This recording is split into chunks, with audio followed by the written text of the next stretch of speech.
And I took that really personally. Yeah. You know, back in those days, I would fucking go off. I'd be like, yo, what the fuck? Like, why y'all not putting my production credits in the song? Like, I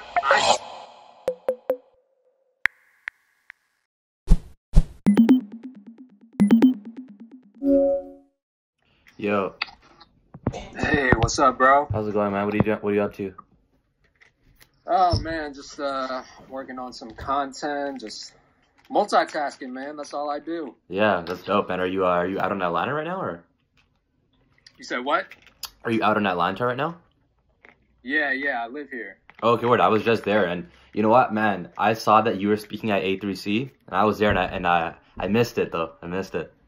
It's all good, man. There's always next year. I'm there every year. Yeah, I wanted you to first just give me a bit of like backstory about like how did you become Kato?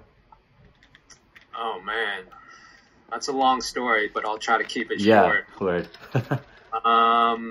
So I started making music, you know, back in 2006, but really all throughout high school and middle school, I was involved with band. I was always involved with music somehow, but really didn't start until my freshman year of college when I got my hands on a cracked version of FL Studio and started like making that. beats. Yeah, you know, and started making beats right there in my dorm room. And I didn't know any rappers at the time, so I just started rapping over my own tracks because I wanted to start putting it out and sharing it. Yeah. And that's really where it started.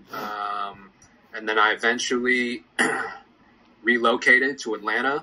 And so I would go out to like local hip hop shows and showcases, open mics. I'd start meeting other artists and producers, and that inspired my creativity even more. And I'd start working on more music and connecting with more artists. And that's how it kind of snowballed for me. And eventually, an artist that I started working with in Atlanta named Jaron Benton, we started working together almost exclusively. And one of his songs that I produced called Schizo kind of took off. We shot a music video for it. And this rapper from LA named Hobson eventually heard about it. And they flew Jaron out to LA, and next thing you know, he was signed To Funk Volume, right? Funk Volume, yeah, Right. Exactly. And so that kind of changed the trajectory of my career as his like main producer. So, quick question. I was looking through your like Genius discography, right? How did you get the Tory Lanez placement, and what song was that? So the Tory Lanez placement. So this was like back in Funk Volume days. Oh, okay. But Dizzy and Jaron and Tory Lanez had a record called Step Your Game Up. Really? Oh. And I ended up producing that record. And so, yeah, this was kind of before like Tory actually took off. It's kind of before that whole Toronto scene in general. You know what I'm saying? Yeah, Right. really before that whole Toronto scene kind of popped off. Right. So tell me about this whole like becoming an influencer thing. When did that actually start? When you started making content around your life and like, you know, just like hustle and stuff like that? Maybe 2 years ago, a couple of years ago is when I started to gain more traction just talking about the things that I've experienced in the music industry. And I kind of realized that, damn, like people are interested in hearing what I have to say about this. Yeah. And so that kind of convinced me to keep going and post more content. And What about YouTube? Like, did you start off as your first platform as YouTube? Yes, actually, YouTube was probably the first platform that I started using. But it's, you know, YouTube has become a little bit trickier for me, at least, Really? in the recent years. Because of the ads? Traction. Yeah, just gaining traction on that platform, I feel like has changed a lot. I feel like they favor certain types of content or influencers on their platform. But would you say it's harder to get like Instagram followers nowadays or YouTube subscribers? I would say YouTube subscribers. Okay. Why so? I feel like, you know, I don't know. Maybe it's just me and my demographic. Like my audience, I know is on Instagram. Right. And it's just harder for me to create long form content at this stage in my career. It just takes more time. It takes more energy. You know, I don't have the patience to sit there and edit a 10, 15-minute video, but it's real easy for me to post a 1 to 2 minute short video on Instagram, you know? Yeah, that's true. So are you the one editing the Instagram videos? Yeah. Man, so what do you use Adobe Premiere, I'm guessing? Final Cut. Final Cut, okay. Damn, that's crazy, yeah. Man, just like running the media outlet, and people think that posting something on Instagram is so quick. Nah, man, you gotta think of the idea. You have to actually film it. You have to edit it. You have to render it. Sometimes it takes a long time, okay? And then you gotta think of the hashtags and just like when's the right time to post. Man, it's so much work. Like, don't you feel like you need an editor at this point? It's actually very similar. It has a lot of similarities to the process of making music. Really? You know, you have an idea, you have to capture that idea, and then you have to, like, you know, tweak it a little bit. You know, a lot of times when I make videos, I end up doing 10, 15, even 20 different versions of the same video. I think of stuff like that I missed or that I want to add or I want to tweak. You know, and it's very similar to the music making process. Right, yeah. Curating content is another thing that takes a while, because you can make good stuff, but then, you know, if you don't post the perfect clip, then you kind of wasted an opportunity, you know? Like, man, it's definitely a lot. So, but do you ever feel like, I don't know, your followers might like leave you at some point? Like, how do you keep your followers engaged while still getting new ones? You know, I think for me, it's all about just being transparent and authentic and making sure that my content isn't getting stale. So I'm always trying to figure out, you know, new formats, new deliveries, new ways to talk about things. Even if I've already talked about this topic numerous amounts of times in the past, there's always ways to like repurpose content, right? You can do it in text format, picture format, video content. There's just so many different ways that you can render a certain talking point or, you know, whatever it is. So I just try to keep it fresh, man. I try to keep it creative. Again, I kind of think about it the same way as my music. I've made trap beats before. I've made boom bap beats before, but what can I add to this trap beat that I'm working on now or to future beats that I'm working on that's going to make it a little bit different and a little bit more unique, you know? So, yeah, I think about my content in a similar way.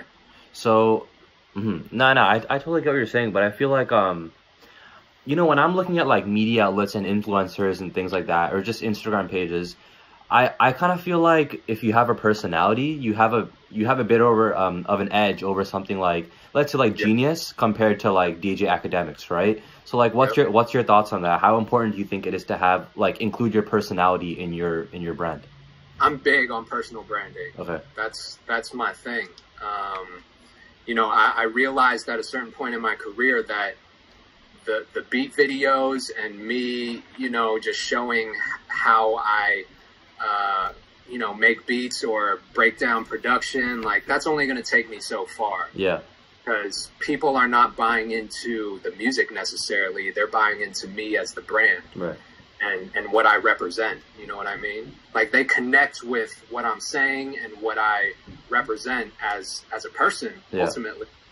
And so I just do my best to be transparent on social media and just talk about the things that I know and hope that people connect with it on some level. And I think as long as you're doing that, then there's something special about everyone. Every single person has something special about them. It's just a matter of identifying what that is and then knowing how to create content around it. That's it. That's the whole game of personal branding. Right. I think I watched one of your Instagram videos before, and it was about consistency, right?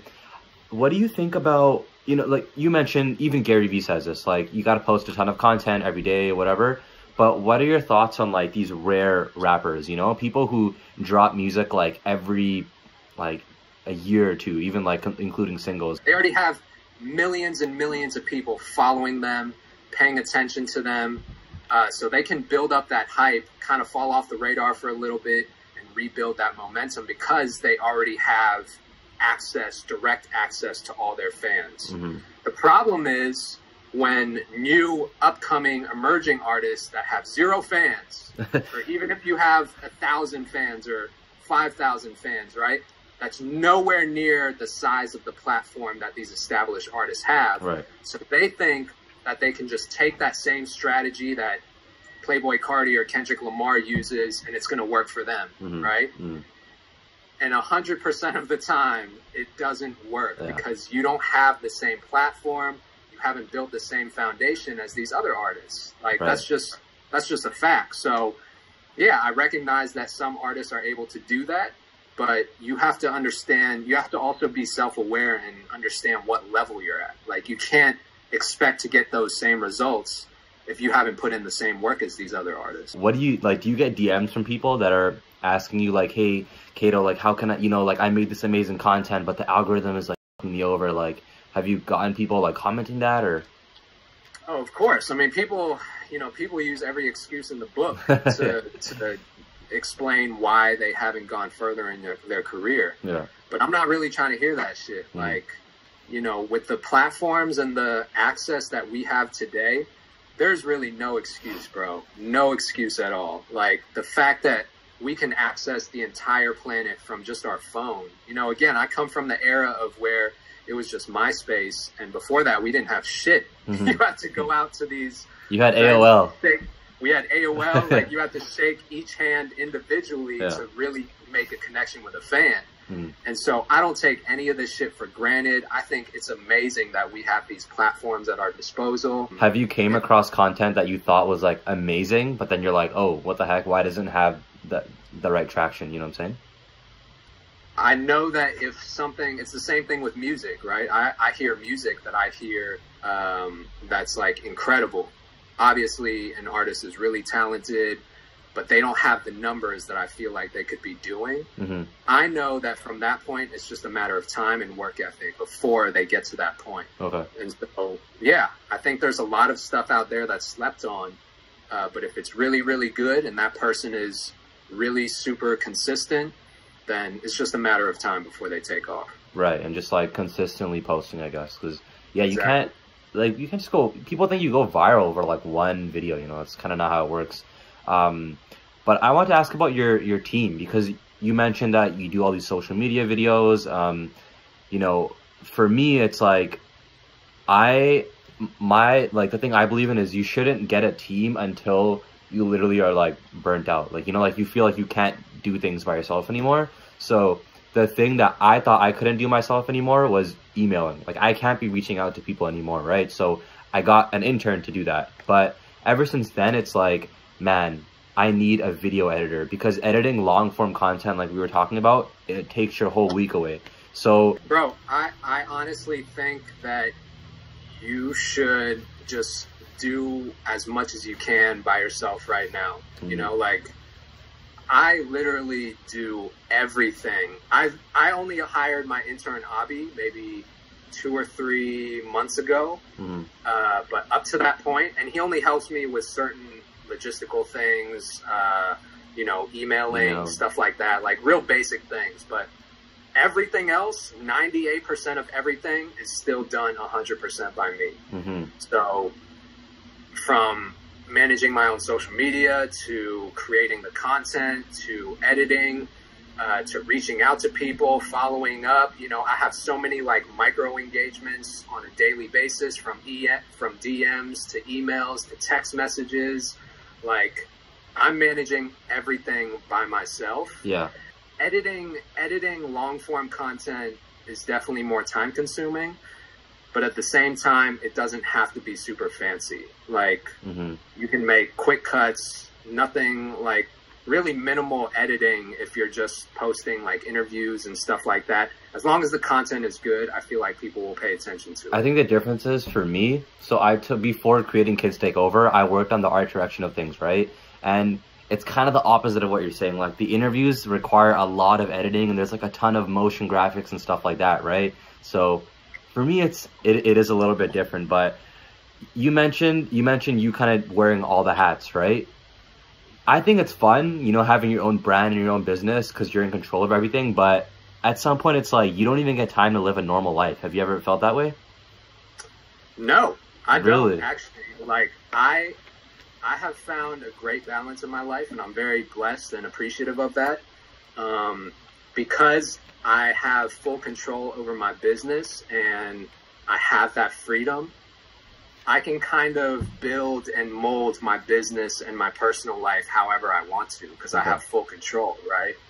And so even with like the Sound Advice tour thing that I got going on, it's business, but at the same time, in some of the dates, like I'm bringing my girlfriend with me. We're turning it into a like full-blown vacation. When we go to London or when we go to New York or LA, like she's coming with me. I'm paying for her flights. I'm getting paid to work and be in these cities. So why not turn it into a personal trip, you know?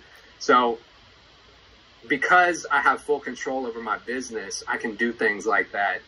And, you know, I actually feel like I have a lot more flexibility in my life and my schedule than my girlfriend does, who still has a regular corporate job, you know? And so I think that is one of the best parts about being an entrepreneur and working for yourself, is that you have 100% freedom and flexibility to do what you want. I think you do have freedom, but in like, there's certain things you're saying that like you can control, right? But for example, like how many things do you post on Instagram per day? Just like a off average. On Instagram specifically? Yeah. Maybe 1 to 2 news feed posts, and then, you know, however many IG story posts that I'm feeling that day. Right. Well then that's something you can't control, because you know that every day you have to post a certain amount of things. You know what I'm saying? So sure. Right. Yeah, but you know, posting an Instagram feed post might take like an hour from thinking of the concept to shooting it to posting it. So that's an hour out of 24 hours. You know, what am I doing with the rest of the 23 hours? It's like there's plenty of time in the day to do the things that you want. It's just about finding that balance. Like, I'm not dedicating 24 hours a day to working.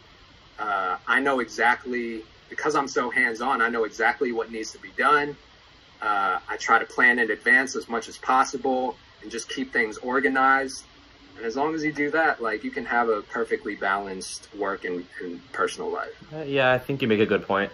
I wanted to talk to you about something else. Do you know who Alex Tumay is, by any chance? I've heard of him. Alex Tumay. He's like Young Thug's engineer. He does all of Gunna stuff. You know, everyone in like, I think he's from Atlanta as well. You might have ran into him. But I was watching this one talk he did. It was on YouTube. It was like Alex Tumay at Red Bull or something. And he's pretty much just telling the story about how, you know, he was pretty much implying that engineers rather than producers get like mistreated sometimes, right? When they're in the studio. And he was telling the story about how Young Thug like called him one day in the middle of the night, and he was like, hey, I need you to like, we need this like thing mastered by tomorrow and we're gonna release it, right? And this guy had to like literally rent, he didn't have speakers because he was in a hotel. So he had to get an Uber for like an hour or two and just do everything in the Uber, right? And yeah, I was like mind blown. I was like, man, how did this guy like not quit his job yet, right? So have you ever been in a situation where, I don't know, you've been like kind of mistreated, or you felt like, yeah, you just weren't getting the respect that producers should get? Of course. Yeah. I mean, I think that's part of the process of coming up as a music creative in the industry, is like getting treated like shit. Like, that's just a part of the game. You know what I mean? I think in hindsight, it's just more about like people not respecting your time. You know, when you ask them to show up at the studio at a certain time, or when you actually show up on time and they're late, you know, like, and there's no sort of communication about that, that's when, like, you can't get time back. You know what I mean? You can make money, you can have material things, but you never get time back. So to me, that's the most important, valuable asset that every single person has. So when I feel like someone's wasting my time or taking advantage of it, that's the ultimate kind of disrespect to me. Yeah. And so I think just, you know, just understanding the boundaries of that That's really important to me. Well, I think, yeah, I've also been in situations where I've gotten super mistreated, but when you're on the come up, even I think when you're established, if you get a really good opportunity presented to you, and in that opportunity you're being a bit mistreated, sometimes you still gotta take it because you're like, it's worth it. You know what I'm saying? Bro, yeah. Even when I was signed to Funk Volume, I'll give you another example, right? Yeah. There were so many situations where I produced a record for an artist on the label, and like they would leave out my production credits in the title. And I took that really personally. Yeah. You know, back in those days, I would fucking go off. I'd be like, yo, what the fuck? Like, why y'all not putting my production credits in the song? Like, I spent, especially if I was putting in the time to not only produce the record, but like I was recording it, I was engineering it, I was mixing it, and I produced it. You know, I was doing all these things, playing these multiple, like wearing these multiple hats as a producer. And I couldn't even get a fucking production credit. You know what I mean? Like, that's the type of shit that really, really bugs me early on in my career. You know, cause that's all I had. Like, that's what I was looking forward to, so that people would know that I worked on this record. Like, I put my blood, sweat, and tears into this record. The least you can do is put a produced by Kato in the title. You know what I mean? That's the type of shit that I had to fight for, like, early on in my career. Well, props to you for going off. I wouldn't do it, because it's like, okay, what if you went off and they're like, okay, screw you, man, you're not going to make a song for us again. Like, that could have been the situation. And to be honest, like, I burned some bridges early on in my career, either because I didn't get my production credits or I didn't get paid. You know, I had to chase people down for money just to get paid. You know, it's like all that type of shit that you have to go through so that you know how to handle it moving forward. Yeah, it's like there's countless examples of that. Yeah, no, I feel you. My bad if I bring up some bad memories, but getting heated now. Yeah, but I was, you know that Young Thug story I was telling you about, right? I feel like, you know, what if you, like, for example, okay, I personally don't like Hopsin's music that much. I don't like that side of rap, but if I got a chance to interview Hopsin, I would do it, because I think he's a cool person. I've listened to all of his interviews and he's super funny and stuff like that, right? So what if you got the chance to work with someone like, I don't know, Kanye or Young Thug, who are kind of known for like mistreating or like being kind of bipolar in the studio, you know? Right. Would you still take the opportunity? Because it's huge. Hell yeah. Yeah, okay. Just being honest, right? Yeah. Hell yeah, I would. Yeah. Now, if I was being mistreated in the moment, you know, I feel like if you're in the studio with someone and you're trying to create and catch a vibe, you're going to try not to piss off that person, right? Because you know what the consequences is going to be. Like, it's just going to be a shitty, awkward studio experience. Nobody wants that. Now, if I catch them on the wrong day and they, you know, go off about some shit, it might happen. But I feel like every creator kind of inherently knows that if you're in the studio creating with someone, you want to try to have, like, good, positive vibes. Right. Okay. Yeah, it's cool. At least you're being honest about it, right? Yeah. Yeah, well, I mean, that's basically all the questions I had for you. I had a lot of fun. Is there something coming out for you soon or what? Yeah, so November 1st, I'm leaving for the Sound Advice tour again. So I'm currently on a 27-city tour called Sound Advice, which is my own solo in-studio experience for artists, producers, and songwriters to get feedback on your music. Wow, okay. Plus, like, unfiltered advice on the music industry and just how to navigate through the modern music industry. So I'm currently on the Sound Advice tour, going to 23 cities across the US, UK, and Canada. You coming to Canada? Yeah, I'm going to Canada. So I'll be in Toronto, I'll be in Winnipeg, and Vancouver. Really? I'm from Vancouver. Yo, what day are you, not what day, but like what's the date of you coming to Vancouver? If you remember. Vancouver will be, I want to say, March. Dope, man. Well, yeah, we'll definitely link up when you're in Vancouver, but awesome, man. I appreciate you, bro, and I'll definitely keep in touch with you for Vancouver. 100%. See you, man. My man. Yo, just want to say thank you guys so much for watching that video. I hope it was valuable. I might not listen to all the artists that, you know, Kato produces for, but I do really just respect his career path and how he's actually making content that is trying to help people, you know, giving advice to people who want to get into music. I respect that so much. So I had a lot of fun doing this. So let's see what the top comment of this week is. Tramel commented on the last video. He said, keep this up, bro. For real, this video just gave me motivation to get on my grind for school and work. Bro, that comment just made me so happy. Like, that's the entire point of KTO, and I hope your school is going well, man. But yo, be sure to subscribe to the channel. I'm not just saying that because everyone else says it at the end of their videos. I actually want you to subscribe. The next video is going to be insane.